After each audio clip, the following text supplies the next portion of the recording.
자, 여기가 판의 경계입니다. 판의 경계. 판의 경계란 판과 판이 서로 멀어지거나 판과 판이 서로 만나거나 판과 판이 스쳐 지나가는 그 부분을 판의 경계라고 하는데, 먼저 크게 봐야 될 건 뭐냐면, 서로 멀어지는 경계 이름을 발산형 경계라고 하고, 서로 만나는 걸 수렴형 경계라고 하고요. 서로 스쳐 지나가는 거를 보존형 경계라고 하는데, 이름이 왜 보존형인지에 대해서는 뒤에 그 비밀이 풀어집니다. 그 다음 여기 나와 있진 않은데 선생님이 그림을 그리면, 우리 판이 어디 위에 떠 있다 그랬지? 멘틀. 어떤 멘틀? 암석권 아래에 있는 멘틀, 즉 하부 멘틀, 다른 말로 연약권.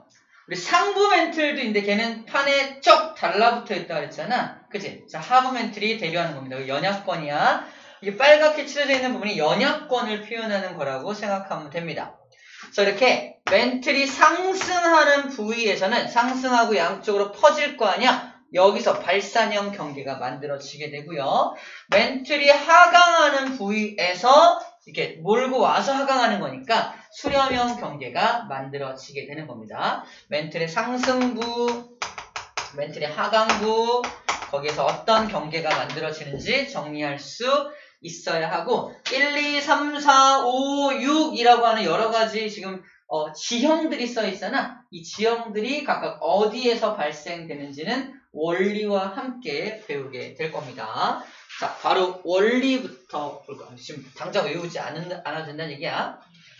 자, 하나씩 봅시다. 먼저 발산형 경계를 이 그림으로 먼저 볼게요. 발산형 경계. 멘틀이 상승하고 있는 거 보이죠? 상승하고 있습니다. 자, 멘틀이 상승하면서 양쪽 판이 양쪽으로 벌어집니다. 판과 판이 벌어지면은 여기 가운데 뭐가 보일까? 멘틀이 보일까? 보일 것 같잖아. 근데 안 보인다? 왜 안 보이냐면, 이렇게 판이 싹 벌어지면은 멘틀이 막 솟아 올라오려고 할 거 아니야? 근데 멘틀이 엄청 뜨겁지? 멘틀이 엄청 뜨겁다 보니까 그 땅 속에 있는 판이, 고체 상태의 판이 액체 상태로 녹아요. 힌트 아니야. 고체 상태의 판이 액체로 녹으면 부피가 어떻게 될까? 커져요. 어떻게 알았지? 대단한데? 고체가 액체가 되면 부피가 커지죠? 그럼 땅속 깊은 곳에서 고체가 녹아서 부피가 커지다 보니까 압력이 발생돼서 어디 터져 나갈 데가 없나 쳐다보는데 살짝 틈이 벌어져 있네? 거기로 터져 나옵니다. 그래서 여기 틈이 벌어지는 촉쪽 뭐가 터져 나온다? 화산이 폭발해 나와요. 뻥뻥 쫙. 이 틈을 따라서 쫙 화산이 폭발하니까 이 전체적으로 화산이 만들어집니다. 바닷속에서 화산이, 해저 화산이 폭발하고 있는 장면을 상상해 줍니다. 쫙 길을 따라서 해저 화산이 쫙 폭발하는 모습을 상상해 주는 거고요.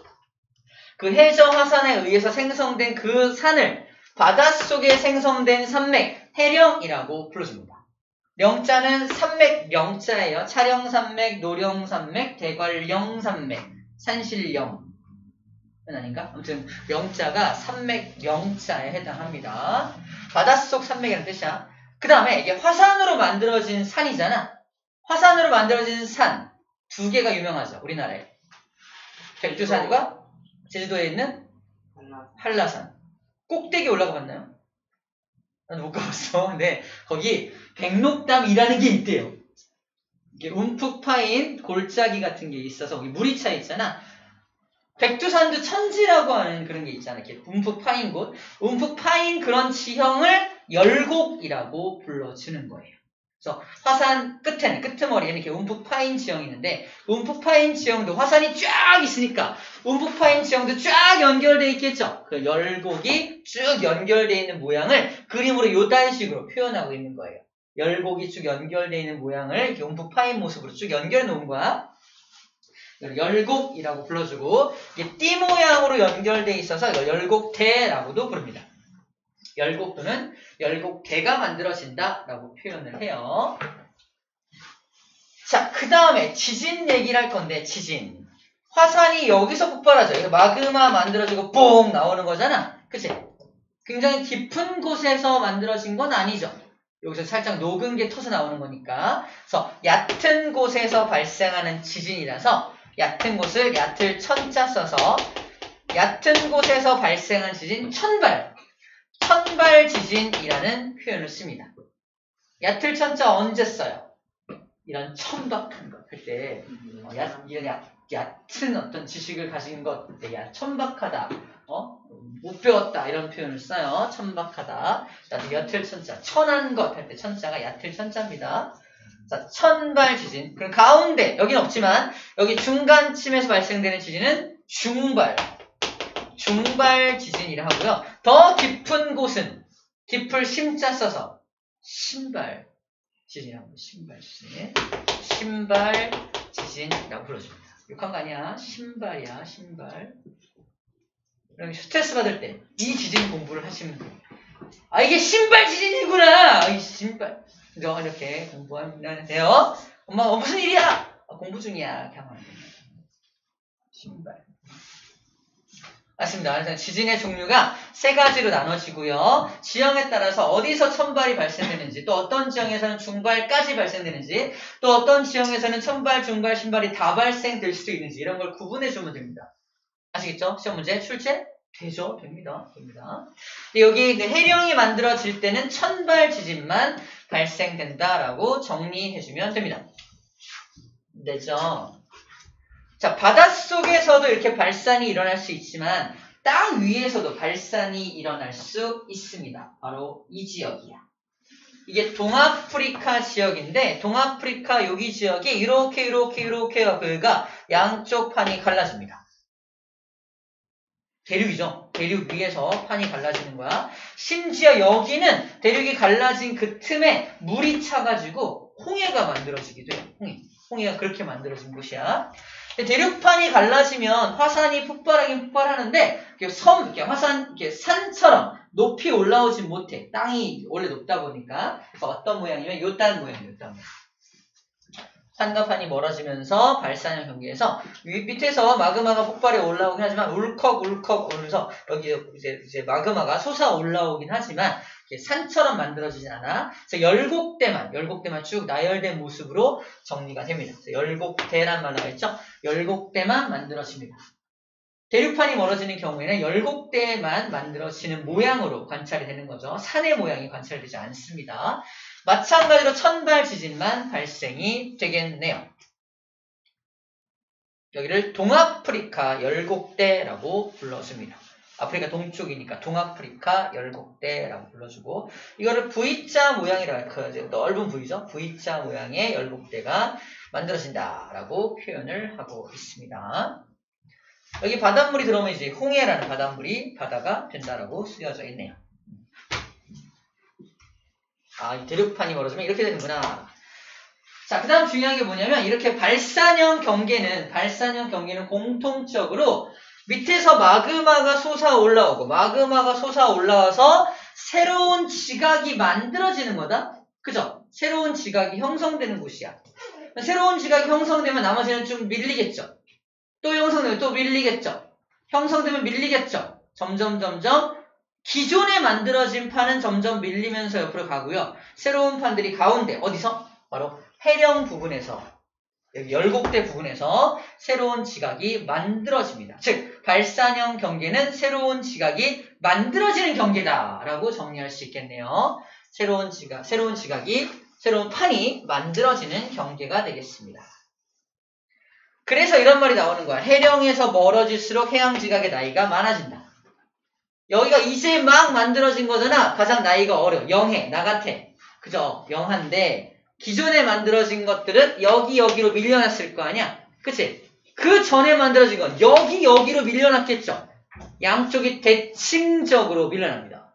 대칭적으로 밀려나기 때문에 가운데가 제일 어리고 양쪽으로 멀어질수록 가장 나이가 많아지게 되는 거지. 그게 오른쪽에 그래프로 그려져 있잖아. 세계 구조를 완벽히 파악하고 있어. 이거야. 그래서 해령으로부터의 거리가 0일 경우에는 가장 나이가 적지만 이게 멀어질수록 해령에서 거리가 멀어질수록 양쪽에 대칭적으로 나이가 점점 많아지는 모습을 보여주고 있습니다. 심화 문제로 어떤 것도 나오냐면은 이 그래프가 나이가 아니라 최적 물의 두께라고 써 있기도 합니다. 나이가 많으면 그만큼 해양 퇴적물이 많이 쌓여 있겠죠. 퇴적물의 두께도 얘랑 비례합니다. 나이가 많다는 표현과 다를 게 없다는 거야. 그래서 Y축에 왜 퇴적물의 두께? 해도 같은 그래프 형태가 그려지겠죠. 그죠? 예상할 수 있겠죠. 그래서 심화 문제로 이렇게 퇴적물의 두께라고 써 있어도 같은 형태가 나올 것이다 라는 정도로 기억해주면 될 것 같습니다. 자, 여기서 체크할 건 대칭적으로라는 표현, 대칭적으로, 양쪽이 대칭적으로 나이가 공통으로 증가하죠? 대칭적으로 증가하게 됩니다. 발산형은 천발 지진이 활발하다는 것도 아까 체크했던 부분이에요. 그죠? 그리고 새로운 판이 생성된다는 것도 포인트였죠. 제가 했던 거고, 여러분들은 쌤이 설명하는 거를 포인트 잡아서 밑줄을 쭉쭉쭉 거주면 됩니다. 쓰는 것도 좋은데 나와 있는 것들을 많이 얘기하니까. 자, 그 다음 중요한 게 바로 요 녀석인데요. 봐봐. 지금 발산형 경계 같은 경우는, 이 판들이 양쪽으로 벌어지는 거잖아. 양쪽으로 벌어지는 걸 이 판의 입장에서 보면은 양쪽에서 자기를 잡아당긴다고 말할 수 있겠죠. 판의 입장에서는 양쪽에서 나를 막 이게 잡아당기는 거야. 그러면 이 판의 입장에서 양쪽에 잡아당기면 이렇게 판이 끊어지기도 합니다. 판이 지각이 퉁 끊어지기도 하는 거야. 그래서 퉁 끊어지게 만드는 힘은 양쪽에서 잡아당기는 힘이죠. 첫 번째 기억할 거. 그 힘을 뭐라고 한다? 장력이라고 한다. 양쪽에서 잡아당기는 힘을 뭐라고 한다? 장력이 작용하고 있다라고 표현하고요. 장력이 작용해서 판이 빵 끊어지면은 단층이 발생했다. 이 끊을 단자입니다. 층이 끊어졌다. 단층이 발생합니다. 단층이 발생하면 이렇게 지형이 변화되는데 이 지형의 이름을 물어봐요. 이 지형은 정단층이냐 역단층이냐 구별할 수 있어야 돼요. 단층이 꽝 발생됐을 때 잘 봐. 하는 방법이야. 단층 면을 이렇게 잡은 다음에 단층면이 이렇게 오른쪽으로 기울어졌죠. 기울어진 거에 자연스럽게 이번에 오른손으로 툭 얹으면 손등 방향이 상반 위쪽, 손바닥은 아래쪽일 거 아니야. 이때 이거를 상반이라고 이걸 하반이라고 합니다. 상이 위에 있는 거잖아. 위에 있는 게 지금 주르륵 미끄러진 느낌 받아야 돼요. 자, 위에 있는 게 주르륵 미끄러졌죠. 중력에 의해서 위에 게 아래로 내려오는 게 정상입니다. 맞죠? 중력을 고려하는 거야. 중력에 의해서 위에 게 이게 흘러내리는 게 정상이지. 그래서 이름이 정단층이야. 정상단층. 암기법이야. 정상적인 단층이네. 장력이 작용하면 중력을 따라서 쭉 잘 미끄러지게 도와주는 거니까 정단층이 만들어지게 됩니다. 정단층의 반대말은 뭘까요? 역단층이 나옵니다. 다음 장에 나와요. 단층 만들어볼게요.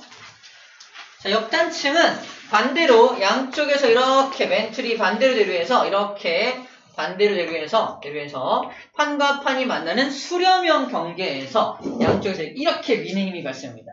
이렇게 미는 힘의 이름은 두 번째 횡압력이라고 불러줍니다. 즉 장력이 당기는 힘이라면 횡압력은 미는 힘이 되겠죠.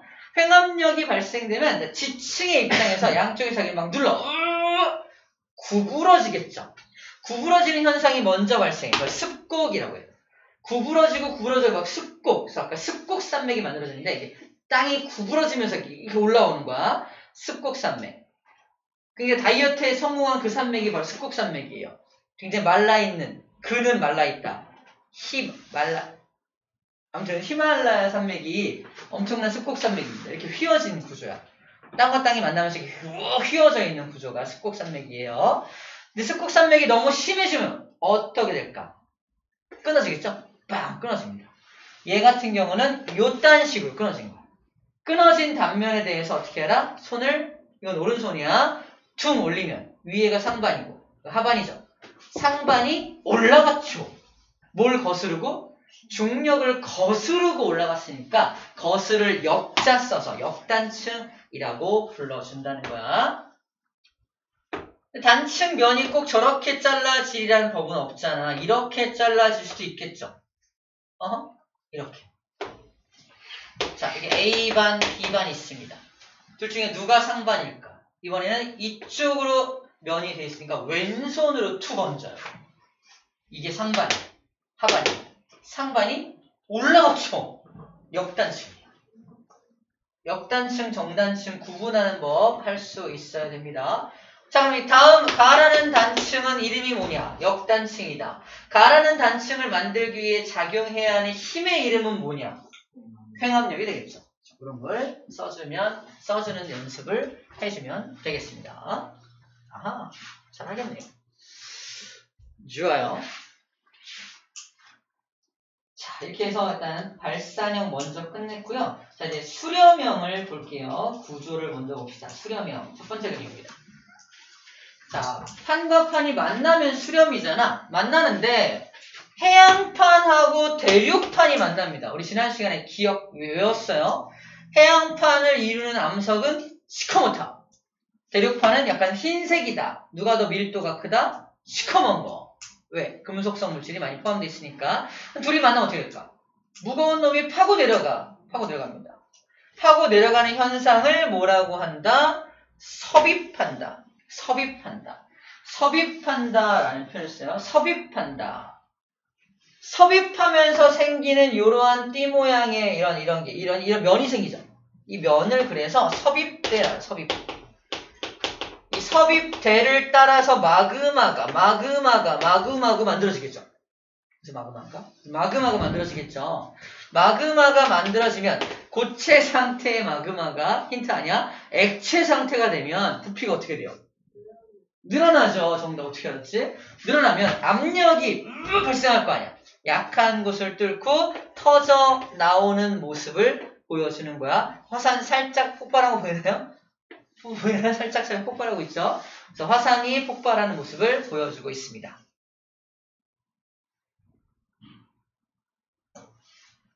자, 아까 설명했는지 모르겠는데 화산이 폭발하면 땅이 떨리죠. 그래서 무조건 지진은 동반됩니다. 화산 폭발은 필수적으로 지진이 동반돼요. 그래도 당연히 지진이 발생되겠죠. 지진이 발생되는 지점이 여기일 수도 있고 여기일 수도 있고 여기일 수도 있겠네요. 그죠? 여기는 신발 지진, 여기는 중발 지진, 여기는 천발 지진이 되겠네요. 우리는 어디를 중점적으로 공부해라? 신발 지진 중점적으로 공부해라. 그죠? 그래서요. 스트레스 없는 사람들은 공부 그래 아무튼 넘어가자. 섭입대에 왜 마그마가 생성이 돼요? 이게 땅속 깊이 들어가면 뜨겁잖아. 뜨거워서 마그마가 생성되기도 하고 들어가면서 얘랑 마찰이 일어나.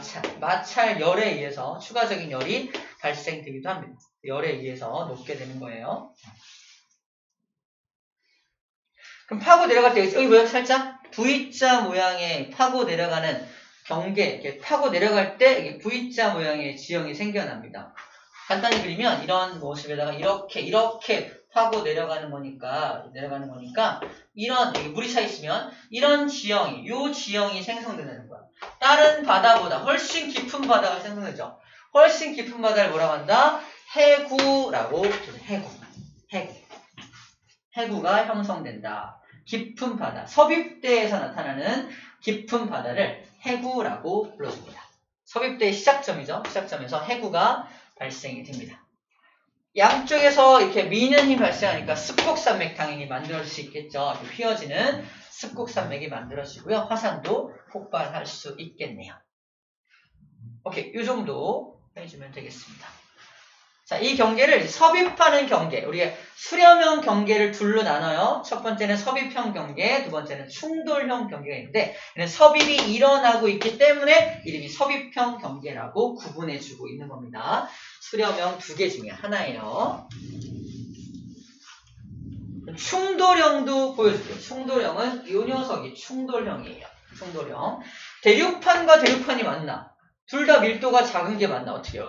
내가 올라가, 네가 올라가, 둘 다 올라가. 그죠? 올라가서 이렇게 위로 휘어지는 굉장히 말라있는 그 남자, 그죠? 그 산맥이 만들어집니다. 그죠?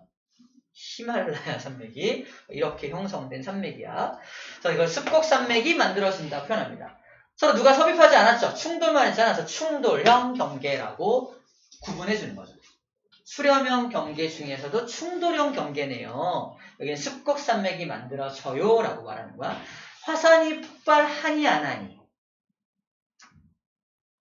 화산이 폭발할 이유가 없죠. 마그마가 생성될 수가 없잖아. 그죠? 맞나요? 밑에 섭입해야 뜨거워서 마그마 만들어지는데 섭입한 게 없잖아. 그러면 안 됩니다. 잘 봐. 좀 심한 문제인데 여기 중앙 부분, 이 중심 부분은 굉장히 높은 열과 압력을 받게 돼요. 비록 땅속에 들어가진 않았지만 이 중심부는 계속적인 압력으로 인해서 높은 열과 압력으로 인해서 일부 암석이 녹을 수 있다 없다? 녹을 수 있어요. 녹았다 금방 식어버리겠지만 녹을 수 있다는 게 포인트야. 한번 녹았다가 다시 굳어지면 이미 화성암이야. 한번 녹았으니까 마그마가 됐잖아. 마그마가 바로 굳었어.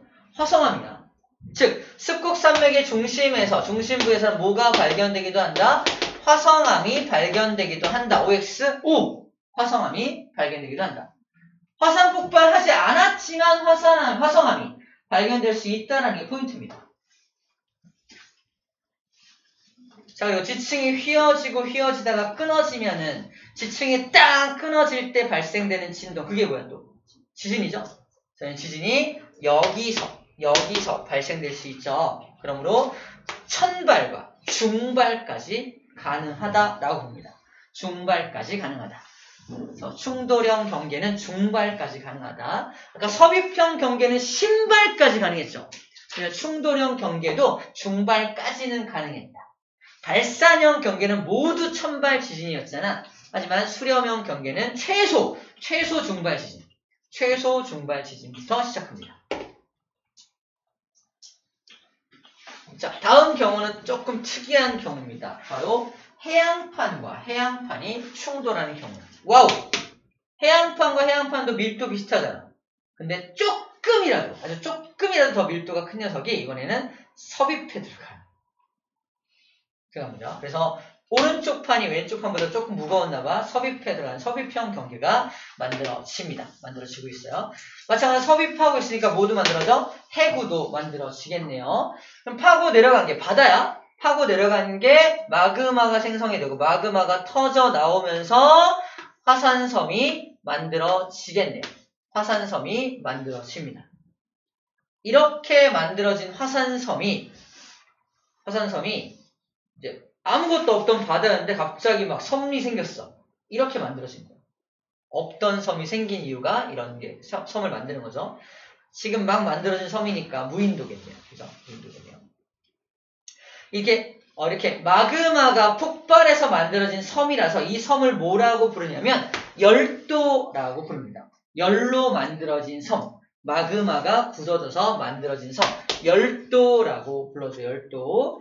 근데 열도가 만들어질 때 이게 이 판의 경계를 따라서 이렇게 길쭉하게 만들어지기 때문에 마치 활의 모양을 하고 있다. 그래서 활고자야. 활 모양을 한 열도에서 호상열도라고 불러줍니다. 호상열도가 만들어져. 대표적인 호상열도가 일본이에요. 일본 열도가 들썩입니다라는 말 들어봤어? 일본 뒤에다가 열도라는 말을 붙여요. 열도. 이렇게 열로, 화산 폭발로 만들어진 섬나라입니다. 그러니까 아주 오래전 과거에는 일본은 없던 나라인데 생겨난 거죠. 우리 한반도가 더 오랫동안 존재했던 땅덩어리입니다. 괜한 자부심. 나이가 많다는 건가? 꼰대네요. 자, 그래서 실질적으로 우리나라, 일본이 만들어지는 모습입니다. 사실 일본도 우리랑 같은 유라시아판이 있어요. 대륙판이 있습니다. 섬나라인데 어떻게 그럴 수 있죠? 유라시아판이 좀 희한하게 생겼어요. 유라시아판이 끝에가 잘려있어요. 이게 유라시아판이에요. 그리고 여기가 태평양판이 이렇게 있는 거예요. 자, 둘이 이렇게 만나니까 어떻게 돼요? 얘가 이렇게 파고 이렇게 들어가는 거예요. 파고. G가 사라지면서 파고 들어가겠지. 이렇게 파고 들어갑니다. 그리고 여기에 물이 차있는 거야. 물이 이렇게 차있는 겁니다. 이때는 아직 일본이 없죠. 일본이 없었어. 우리나라, 여기가 우리나라입니다. 우리나라. 근데 꽝 들어가면서 꽝꽝꽝꽝꽝 횡압력이 작용하면서 우리나라 등줄기가 휘어요. 휘어집니다. 그러면서 우리나라 등줄기에 동고서저 지형이 만들어지게 됩니다. 이때 만들어진 거야. 동고서저 지형. 이때부터 사투리가 시작되죠.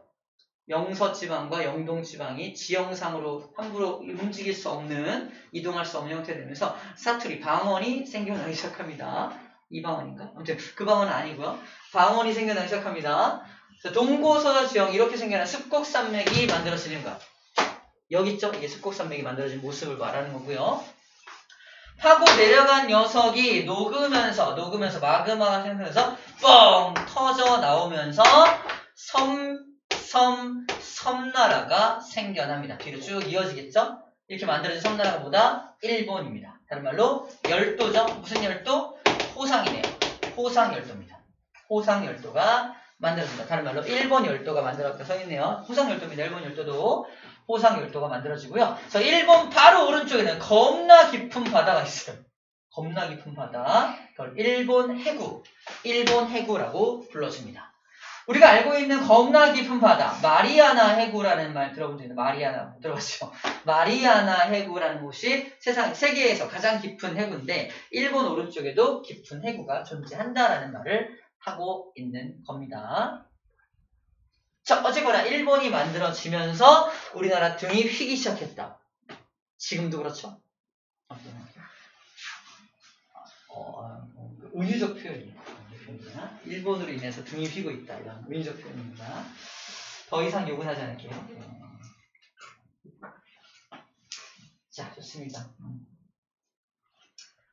자, 이렇게 하면은 전체 얘기를 하는 거고. 자, 이제 수렴형 경계의 특징 봐. 수렴형 경계의 특징은 봐봐. 뒤에 이만큼 있던 판이 있는데 없죠? 뭔 소리야? 이 안에서 판이 사라지는 거야. 수렴형 경계는 판이 소멸되는 곳입니다. 맞죠? 아까 발산형 경계는 판이 생성되는 곳이라며. 발산형 경계에 새로운 판을 만들면 저 끝에 수렴형 경계에서는 사라지네. 판이 돌고 도는 거예요. 이해됩니까? 그런데 말입니다. 보존형 경계는 이렇게 생겨납니다.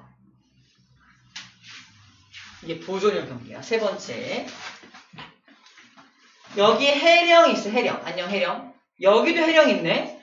해령이 존재하는 발산형 경계 두 개가 나란하게 분포합니다. 발산이. 여기도 발산이 하나 있고 여기도 발산이 있을 때 요 판은 일로 가죠. 요 판 일로 가죠. 요 판 일로 가죠. 요 판 일로 가죠. 그러다 보니까 요 1번 판 왼쪽으로 가고 있고요.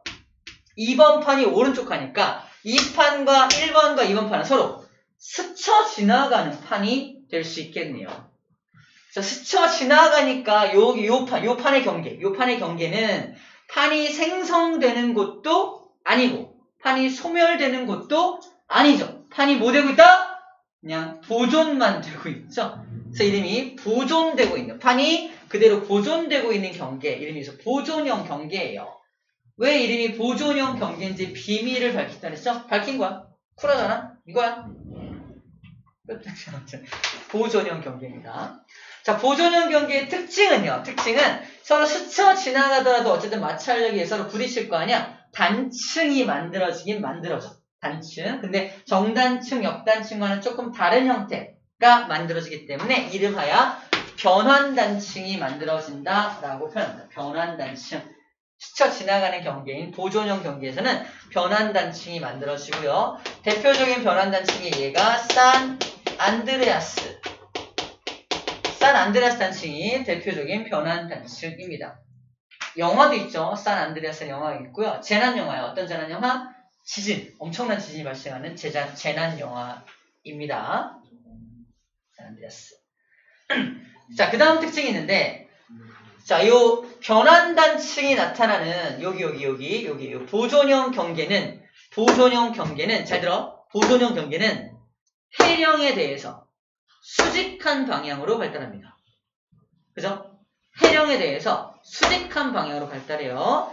자, 그림을 조금 다른 그림으로 보여주면 밑에 있는 그림으로 설명할 수 있습니다. 이 그림이야. 여기가 해령이야. 여기도 해령이야. 여기가 보존형 경계죠. 자, 보존형 경계는 어떻게 발달된다? 양쪽 해령에 대해서 수직한 방향으로 해령이 발달되어 있는 걸 볼 수가 있습니다. 그죠? 수직이야, 수직. 수직한 방향으로 발달이 되는 겁니다. 자, 이렇게 표현되어 있네요. 변환 단층은 해령을 거의 수직으로 절단한다. 그죠? 변환 단층이 해령을 수직으로 절단한다 라고 표현하기도 하네요. 그래서 수직이라는 표현을 계속 사용하고 있습니다. 여기서 지진도 발생할 거 아니에요, 지진. 서로 스쳐 지나가면서 발생되는 지진이니까 여기도 뭐만 발생될까? 천발 지진만 발생이 됩니다. 중발까지도 안 가요. 천발 지진만 발생이 됩니다. 나와있죠, 여기. 천발 지진만 발생이 되고 있습니다. 오케이. 다 정리를 했습니다. 판의 경계는 다 정리된 것 같아요. 정리됐고.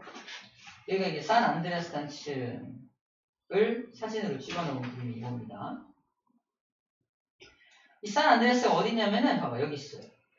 이게 북아메리카거든, 북아메리카. 북아메리카가 있는데, 북아메리카를 이루고 있는 여기와 여기가 서로 변한다는, 보존형 경계. 여기 산 안드레아스거든? 쌤이 알기로 한쪽이 로스앤젤레스, 한쪽이 샌프란시스코가 있거든요. 지금 바뀌었나? 아는 사람. 바뀐 것 같은데. 이게 맞아? 해안가 쪽이 샌프란시스코 맞아요? 모르겠다. 아무튼 그런데, 그래서 둘이 이렇게 길을 만들어놔, 길을. 근데 판이 이동하잖아. 길이 다 자꾸 부서져. 매년 보수공사를 해야 돼. 그렇죠. 길을 만들었는데, 둘 사이를 가로지르는 길을 만들었는데, 이동하니까 부서진다니까? 또는 LA와 샌프란시스코 사이의 거리가 200km다, 예를 들어서. 재보면 계속 멀어져, 막. 다음 201km네요. 200 이렇게 되겠죠. 그죠? 점점점 이동하고 있다는 증거가 됩니다. 그런 게 보존형 관계 특징이에요.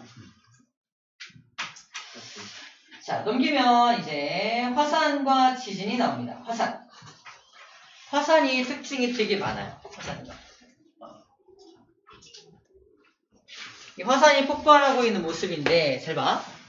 자, 포인트 몇 개만 잡고 갈게요. 화산이 폭발할 때 뭔가 나오죠? 고체도 나오고, 액체도 나오고, 기체도 나온다고 정리하면 돼. 고체 물질을 뭐라고 하냐면, 고체 물질을 화산 쇠설물이라고 합니다. 자, 고체. 그러니까 고체야. 고체 물질. 액체 물질을 용암이라고 하고요. 기체 물질을 화산가스라고 해. 아, 고체, 액체, 기체가 다 나오는구나 라고 일단 정리해 주면 됩니다. 화산가스의 대부분은 수증기인데 나머지 뭐 이산화탄소, 이산화황, 황화수 같은 이런 물질들도 들어 있습니다. 이산화황이나 황화수 같은 경우는 비랑 만나면 산성비를 만드는 물질이기도 해요. 그래서 산성비 만드는 물질입니다. 자, 다음 용암의 정의입니다. 용암이 뭐냐? 여기 마그마 보여요, 마그마? 마그마가 뿜어져 나오면, 바깥으로 나오면 용암이라 그래. 위치가 다른 게 용암과 마그마네, 그치? 근데 위치가 달라짐에 따라서 용암은 가스가 밖으로 빠져나가고 남은 게 용암이야. 근데 가스가 아직도 이 안에 머물러 있는 걸 마그마라고 합니다. 마그마와 용암의 가장 큰 차이점, 가스가 나간 녀석이냐, 가스가 포함된 녀석이냐로 구분하기도 합니다. 그러면 이 돼지는 피부가 이상하죠. 그죠? 현무암을 만든 거예요, 현무암. 이 구멍, 이 자국은 왜 만들어진 거라고요? 가스가 빠져나가면서 생긴 자국이에요. 그러므로 얘는 용암으로 만들어진 거야, 마그마로 만들어진 거야? 용암으로 만들어진 거네. 화산 폭발해서 용암으로 만들어진 거라서 화산암의 종류에 속하고요. 화산암 중에서 금속성 물질이 많이 포함된 검은색 암석, 현무암으로 분류하는 겁니다. 아, 모양만 보고도, 이 표면의 모양만 보고도 얘가 용암인지 마그마인지 구별할 수 있겠네요. 유용하게 쓰이네요. 그 다음에 고체 물질은 이제 순서대로 크기 순서야. 화산암괴, 화산력, 화산재, 화산진, 이게 크기 순서입니다. 화산이 뻥 폭발했는데 바위 덩어리가 나오는데 집채만한 바위 덩어리가 확 나가서 채민이 옆에 빵 떨어져요. 잠이 확 깨겠죠? 그쵸? 졸았다는 건 아니야. 잠이 깰 수는 있는데. 그래서 엄청나게 커다란 바위 덩어리를 뭐라고 한다? 화산 암괴라고 하고요. 그러니까 돌덩어리 같은 것들이 막 나가는 것을 화산역이라고 해요. 화산역. 그 다음에 재 같은 형태로 하늘을 뒤덮는 것들을 화산재라고 하고요. 화산진은 이게 먼지 진짜다. 진짜 먼지처럼 떠다니는 것들, 진짜 조그만 것들을 화산진이라고 해요. 화산진. 크기 순서로 되어 있다라는 것 정도. 이름만 딱 보고도 누가 크고 누가 작은지 정도 약간 느낌으로 기억하면 좋을 것 같아요. 화산 암괴 엄청 크죠. 력, 재, 진 이렇게 됐습니다. 이렇게요. 자, 이렇게 정리를 해주면 화산 분출물 정리를 다 해준 것 같아요.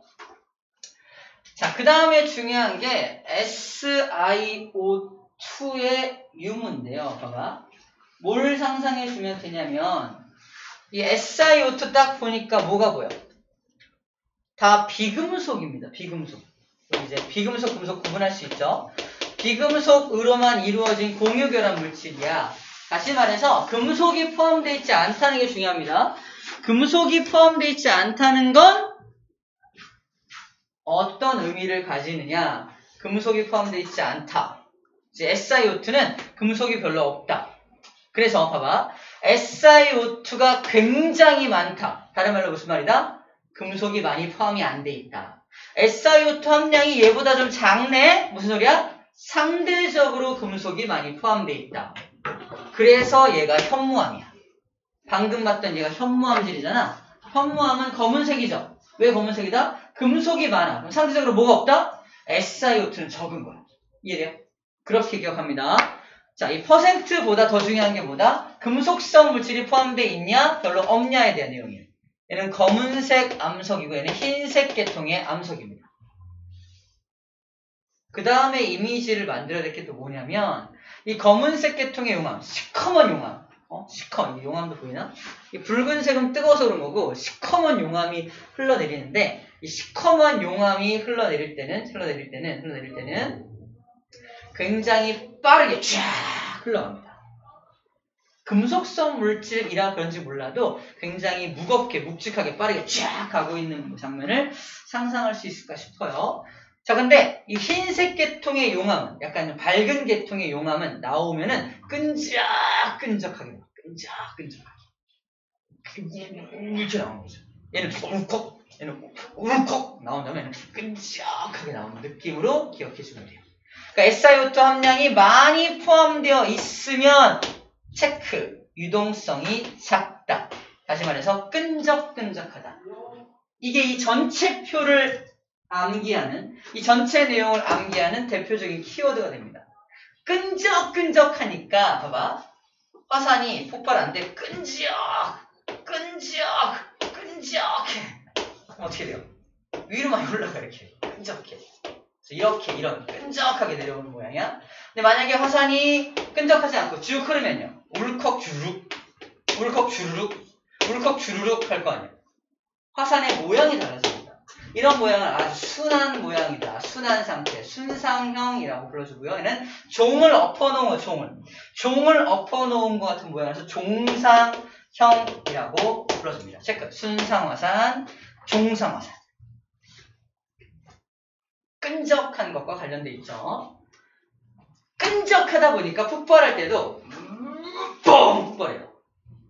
근데 얘는 얼컥 폭발력이 강하지가 않습니다. 폭발 형태, 조용히 분출한다, 끈적하리 폭발한다. 분출이라고 표현되어 있고 폭발이라고 표현되어 있습니다. 끈적하니까 끈적한 걸 점성이라서 점성이 크다, 점성이 작다, 끈적하다. 이거 잘못되겠다. 이게 여기다 쏘리. 점성이 끈적한 거죠. 그래서 점성이 크다 보니까 천천히 흘러갈 거 아니야. 유동성이 작은 거야. 점성이 끈적한 정도가 크니까 유동성은 작겠죠. 쭉 흘러갑니다. 1번 용암과 2번 용암 중에 어떤 게 더 위험한 줄 알아요? 이게 더 위험합니다. 화산 폭발했다, 뛰어! 다리가 없네? 다 녹았어. 그죠? 얘는 끈적하니까 천천히 오겠죠. 막 피할 시간이 충분히 확보가 돼요. 얘는 엄청 커지. 오히려 훨씬 더 위험한 게 이거야. 이런 엄청난 뜨거운 용암이 쫙 흘러서 모든 걸 다 녹여가지고 평평하게 만든 대지가 그 유명한 용암대지잖아요. 용암대지. 살 시간이 엄청 오잖아요. 용암대지. 아니면 우리나라 지형 중에 용암대지라는 지형이 있어요. 그 지형이 바로 요 녀석이 흘러서 만들어진 거야. 자, 그 다음은 이제 점성도 했고, 얘도 했고요. 그죠? 얘도 했죠. 자, 우리를 괴롭히는 게 바로 화산가스의 양과 온도인데요. 온도인데, 이미지를 같이 만들어보자. 얘가 끈적하게 흘러내리는 건 약간 굳어간다라는 느낌으로 기억해요. 굳어간다. 끈적해, 굳어가. 온도가 별로 안 높아. 온도가 낮습니다. 온도가 낮아서 좀 굳어가는 형태라서 약간 끈적하게 천천히 가는 모습으로 이미지화시켜서 암기하는 거고요. 얘는 온도가 높아서 엄청나게 에너지가 많아서 쫙 흘러가는 모습으로 상상해주면 어떨까 싶습니다. 온도도 그렇게 굳이 연결해서 기억하자는 얘기야. 화산가스가 많이 방출되는 게 오히려 얘입니다. 얘는 좀 이렇게 했어요. 그러니까 하다가 한꺼번에 뻥 터지잖아. 터지는 폭발력 때문에 안에 있는 가스가 한꺼번에 막 엄청 나가는 모습으로 상상을 좀 해줬어요. 얘는 울컥 뿌르륵 이렇게 가스가 별로 안 나가고요. 가스가 많이 나가는 거. 참고 있던 방구 늘상 끼는 방구 이상하다. 아무튼 많은 방구가 나가는 건 얘다라고 생각하면 될 것 같아요. 그래서 화산가스가 많이 방출되는 것도 굳이 연결해서 한꺼번에 점성과 연결해서 한꺼번에 기억하면 좋을 것 같아요. 즉 얘가 많이 포함되어 있으면 끈적하다라는 거예요. SiO2가 많이 포함되어 있으면 끈적하다. 이렇게 기억해 주시면 됩니다. 자, 나머지는 굉장히 다 상식적인 부분들이라서 여러분들이 읽어볼 건데 체크할 부분은 뭐냐면 첫 번째 이게 뭐예요? 화산활동 때문에 우리한테 어떤 피해를 주냐가 정의되어 있는 거야. 그러면 우리는 어떻게 대처해야 하는가? 우리 항상 배우는 거죠. 화산이 폭발할 때, 재난이 일어났을 때 어떻게 해야 되냐. 화산 주변에 제방을 쌓아요. 그래서 화산 용암이 흘러내릴 때 막을 거 아니야? 제방을 쌓아요. 화산 분출구 주변에 댐과 수로를 건설해서 물을 뿌려서 용암을 굳어지게 만들거나 흐름을 좀 천천히 흐르게 만들어주는 것도 방법이겠네요. 일단 방향을 바꾸거나 마을 쪽으로 오지 않게끔 막 하는 거죠. 화산 분출이 되기 전에 미리 좀 예보하는 시스템을 만들면 좋을 것 같아요. 대비 체계를 강화한다는 건 사람들 교육을 통해서 화산이 폭발하면 이렇게 어디로 피하세요라는 걸 미리 교육하는 거죠. 이거 다 읽어보면 알 수 있는 부분인데 중요한 건 이겁니다. 화산 폭발도 우리에게 긍정적인 효과를 줄 수 있다. 화산이 우리에게 어떤 긍정적인 효과를 줄 수 있을까? 첫 번째, 광상이라는 표현이에요. 광상. 이게 뭐냐면 땅속 깊은 곳에 한 20km 지점에 한 2만 톤 정도의 금이 묻혀 있어요. 그걸 캐내기 위해 사람들이 장비를 동원해서 들어갑니다. 최고 한계가 어디다? 12km. 그 다음은 못 들어가. 왜? 너무 뜨거워서. 그럼 포기해야 되나요? 포기하고 있었는데 마침 화산이 밑에서 그걸 다 녹인 다음에 폭발해진 거야. 빡! 용암과 함께 그 어마어마한 금괴가 녹은 게 여기 잔뜩 쌓였어. 땅과 함께. 땅속에 살짝 묻혀 있어. 이게 뭐야? 금광이야, 금광. 금광이 만들어진 거야. 가서 캐내면 돼. 그 금광을 뭐라고 한다? 다른 말로 그 광상이 만들어졌다 표현. 광상이 만들어졌다. 자, 화성광상. 화산 폭발로 만들어진 광상을 화성광상이라고 하고요. 화성광상으로 인해서 유용한 광물이 우리가 이제 캘 수 있는 형태로 올라오기도 한다는 거야. 땅속 깊은 곳에 있어서 전혀 우리가 쓸 수 없었던 것을 화산 폭발이 일어난 주변에 보면은 우리가 쓸 수 있는 유용한 광물들이 많이 나온다는 거죠. 그런 얘기를 하고 있는 겁니다. 그 다음에 땅이 뜨거우니까, 화산 폭발로 뜨거우니까 그걸 이용해서 지열 발전을 하거나 난방에 이용하거나 이렇게 이용할 수도 있다라는 말을 하고 있는 거고요. 그 다음에 화산이 폭발할 때 화산재나 화산진 같은 게 나오잖아. 땅속 깊이 묻혀있던 유용한 광물들이 나오는 거고 유용한 무기물들이 같이 나온다고 해요. 그래서 그 유용한 무기물들이 땅에 식물이 살고 있는 곳에 이렇게 들어가게 되면은 아주 좋은 거름으로 작용한다고 합니다. 그래서 토양이 비옥해진다라는 표현을 하고 있어요. 화산 폭발로 만들어진 그 재가 쌓이면은 비옥한 토양을 만들 수 있다라는 거예요. 자, 그 다음에 화산 폭발이 일어나는 주변은 뜨거우니까 그걸 이용해서 지하수를 뜨겁게 데워가지고 온천을 만들거나 또는 화산 폭발이 일어나면서 만든 지형, 예를 들어 용암 동굴 같은 것들, 동굴 이런 것들을 이제 개방을 해서 관광 자원으로 삼을 수도 있겠네요. 자, 그런 좋은 점들도 있다라는 게 포인트입니다. 좋은 점도 있다. 꼭 나쁜 것만은 아니다라는 거야. 자, 여러분들은 여기 있습니다. 부정적인 영향과 피해 한번 쭉 읽어봐요. 화산이 우리에게 어떤 나쁜, 어떤 피해를 주는지 충분히 다 이해할 만한 내용들이 나옵니다. 그럴 수 있겠네. 그럴 수 있겠네. 그렇겠네. 라고 이해해주면 돼요.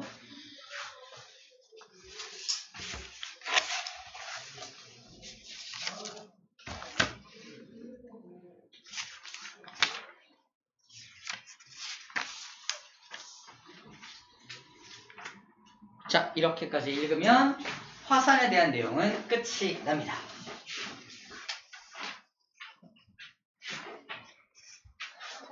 자, 지진하고 저 각권의 미시 영향 한 5분 안에 끝나니까 잠깐만 좀 힘냅시다. 자, 지진 보세요. 지진은 이 그림으로 설명할게요. 지진. 이게 지층이 땅 끊어진 거 보이나요? 단층이죠. 이 단층은 뭔 단층이야? 상반이 내려간 거 보여요? 정단층이네요. 정단층. 자, 여기서 땅 끊어지면서 여기서 파동이 발생됐어. 파동이. 그래서 지진의 근원지입니다. 이거. 그래서 이름이 지진의 근원지. 그래서 이름이 진원지야. 진원지. 자, 용어 정리야. 진원은 실제로 지진이 발생한 지점을 진원지라고 합니다. 근데 진원지는 땅 속에 있잖아. 진원지는 땅 속에 있으니까 주소를 알 수 있어 없어? 어떻게 해? 쫄라. 알려줘. 진앙이 바로 주소지입니다. 아시겠죠? 진앙이 주소지예요. 진앙이. 그래서 그 진원지의 주소지를 진앙이라고 합니다. 진앙, 알려줘. 그래서 진앙으로부터 몇 킬로미터 내려가면 진원지가 있는지를 이제 그것만 분석하면 되겠죠? 진앙지와 진원지의 차이점. 첫 번째로 기억해야 될 용어고요. 두 번째는 뭐냐면 이 진원에서 에너지가 꽝 발생합니다. 실제로 발생한 에너지야. 에너지가 100이란 에너지가 발생되었다고 칩시다. 우리 집은 진앙지 바로 옆에 있어. 이런 죽었다, 그죠? 하지만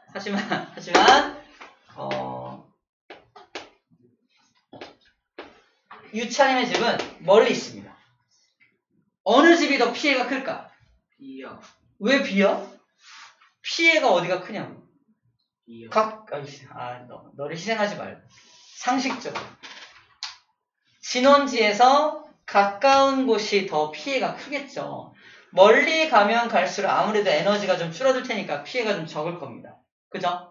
자, 실제로 발생되는 이 에너지, 지진이 꽝 발생되면서 발생되는 이 에너지 값을 뭐라고 하면 이걸 규모라고 해요. 규모 7.0에 해당하는 지진이 발생되었습니다. 규모 7.0인데 발생된 지점 사람들은 막 죽어나가는데 우리나라는 우르륵 하고 끝났어. 뭐야? 우리나라 아니야? 저쪽 필리핀 어디래? 멀잖아. 멀면 내가 느끼는 정도는 좀 작아지죠. 멀수록 작아집니다. 어디로부터? 진앙지로부터 멀어질수록 아무래도 피해가 작아지겠죠. 자, 이거를 진도야, 진도. 너는 얼마의 진도를 느꼈어? 나 7을 느꼈어, 7! 너는 진도 얼마 느꼈어? 나는 4밖에 못 느꼈는데 이러는 거예요. 진도. 쌤이 똑같은 규모로 강의를 해요. 강의를 해요. 하지만 이해하는 정도는 다 달라. 어디까지 외웠어? 저 이만큼밖에 못 외웠어요. 진도 조금밖에 못 나갔어요. 너는 이만큼 외웠어요. 진도 많이 나갔죠? 진도는 사람마다 다를 수 있다라고 기억합니다. 자, 쌤이 방출하는 에너지 규모는 똑같지만 그걸 느끼는 진도는 다 다르다. 이해됐어? 무슨 말인지 알겠어? 진도는 다 다를 수 있다. 하지만 규모는 절대적인 값인 겁니다. 자, 요 규모 같은 경우는 그래서 아라비아 숫자, 이런 숫자로 표현을 하고요. 진도 같은 경우는 로마자로 표시합니다. 로마자로 표시합니다. 자, 규모가 뭔지, 진도가 뭔지를 암기하는 방법이에요.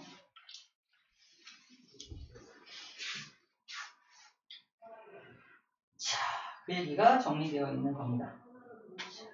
그 다음에, 자, 그래서 좀 과학도 한번 먼저 합시다. 자, 아까 그 그림에서, 자, 진원지에서 지진이 꽝 발생됐어. 그때 여기 유찬이네 집에 쌤하고 같이 앉아있는데 갑자기 우르르 떨리는 거야. 보니까 여기서 발생된 지진파가 도착한 거예요. 지진파가. 자, 지진파의 종류는 크게 두 가지가 있습니다. P파와 S파가 있어. 먼저 도착한 게 누굴까? P파요. P파입니다. 왜? 음바페가 엄청 빠르거든요. 뭔 소리야? 아무튼 P파가 먼저 도착해서 P파 아니고 오해하지 마. 그래서 P파는 그래서 먼저 도착해서 P파고요. S파라는 파동도 동시에 발생되는데 걔는 이렇게 오지 않고 꽝꽝꽝 이러고 와요. 이러고 온다고 엄청 느릴 수밖에 없겠죠.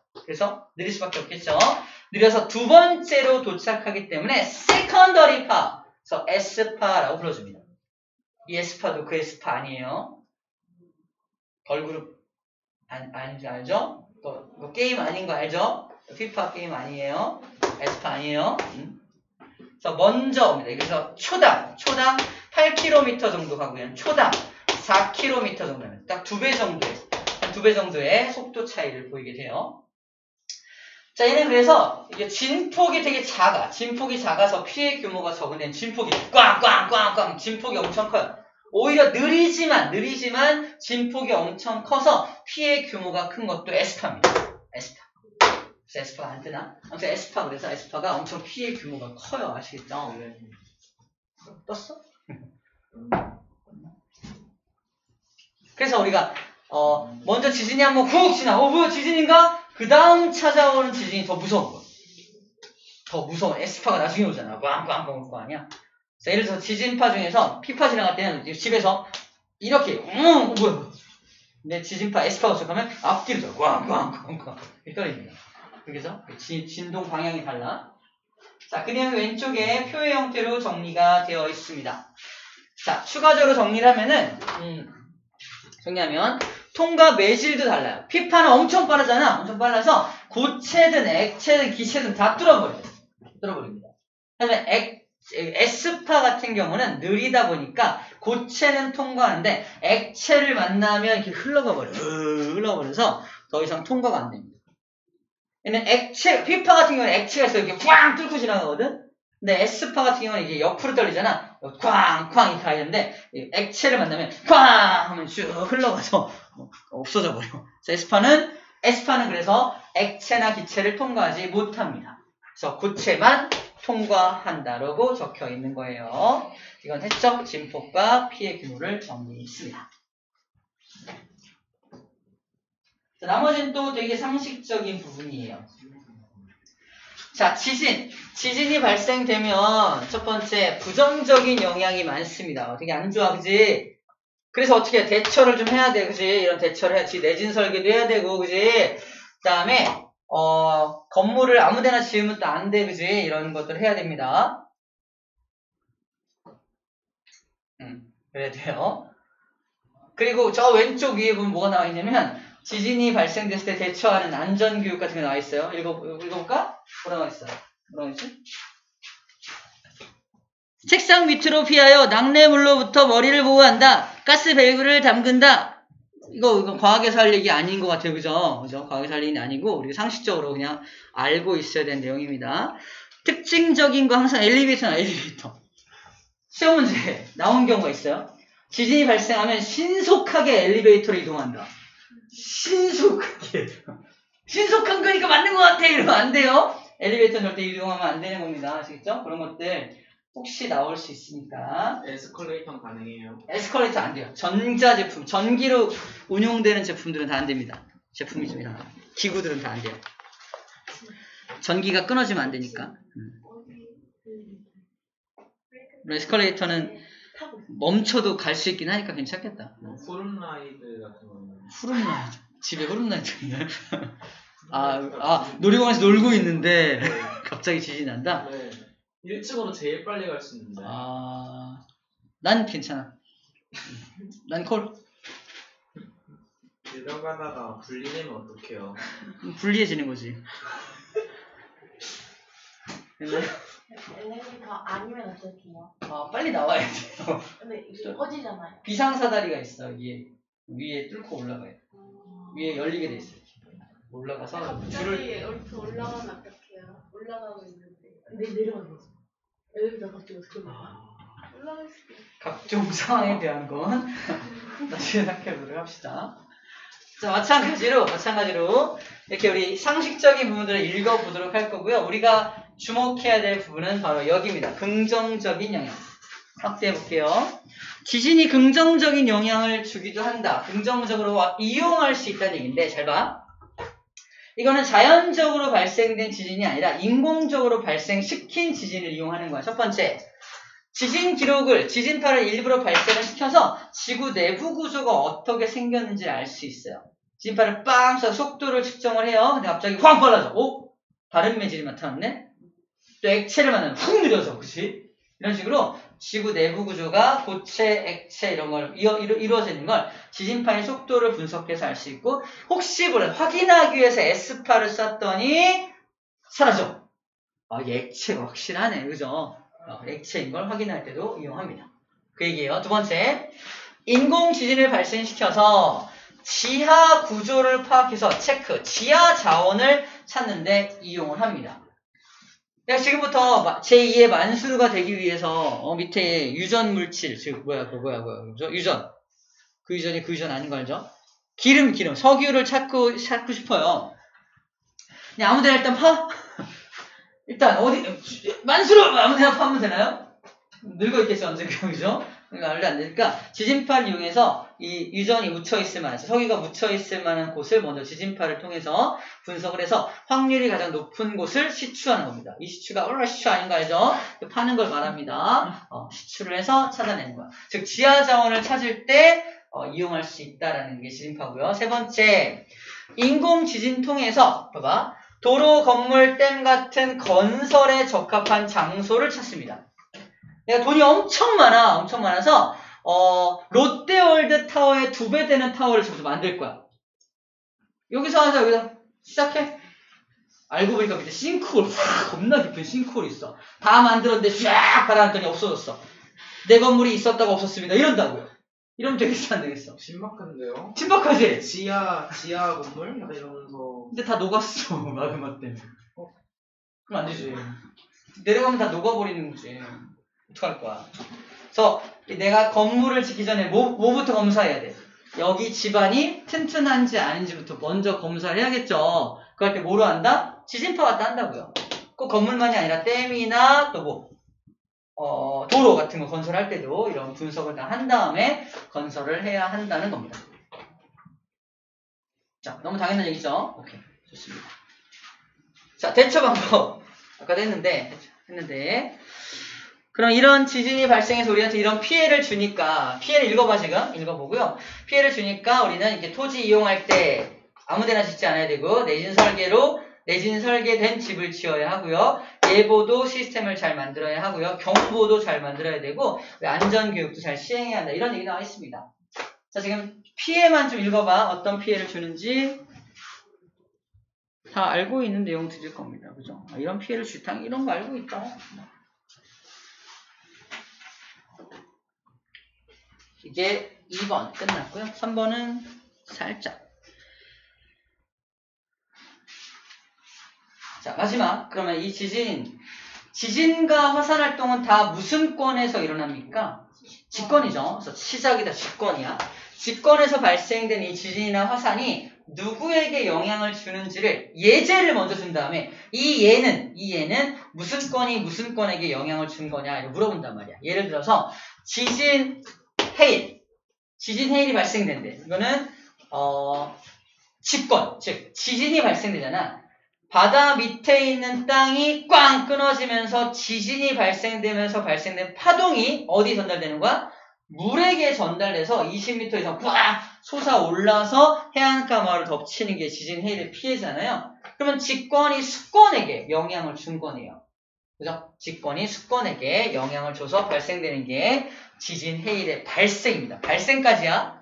마지막에 해안가 마을 덮쳤으니까 생물권에게 영향, 그거는 효과죠. 효과. 지진 해일의 발생함에 따른 어떤 효과라고 하고 발생까지는 수권에서 멈춰야 돼. 생물권이라고 써서 이거 해일 발생하면 생물들 다 죽잖아요. 그래서 생물권인 이렇게 하면 안 돼요. 맨 끝에 말이 중요한 거야. 발생까지야. 발생. 조심해야 됩니다. 쌤이 생물들 바닷가 마을 덮쳤다면서요. 나한테 다 불만을 토로해요. 바닷가 마을 덮치면 생물이 죽잖아요. 생물권에게 영향을 준 거 맞는데요. 이러고 있어. 발생이라고. 다시 말하지만 조심해야 됩니다. 그 다음에 기후변화가 일어난대요. 화산이 폭발해서 기후가 변한대. 온도가 막 떨어지고 막 그래요. 뭐죠? 기권으로 올라간 화산재 때문이잖아. 그래서 직권이 기권에게 영향을 준 예가 됩니다. 생물의 서식지를 파괴하거나 산성비 때문에 생태계가 파괴돼. 이게 생물권에게 영향을 주는 경우가 되는 거고요. 그 다음에 지진 때문에 지형이 변했대. 지진이 발생해서 막 이거 틀어졌어. 와, 이거 봐. 지형이 바뀌었어. 직권에게 영향을 준 거가 되겠죠. 직권이 됩니다. 오케이. 다 정리했어요. 꽤 길었네요. 자, 문제 푸는 시간입니다. 문제 좀 풀어볼게요.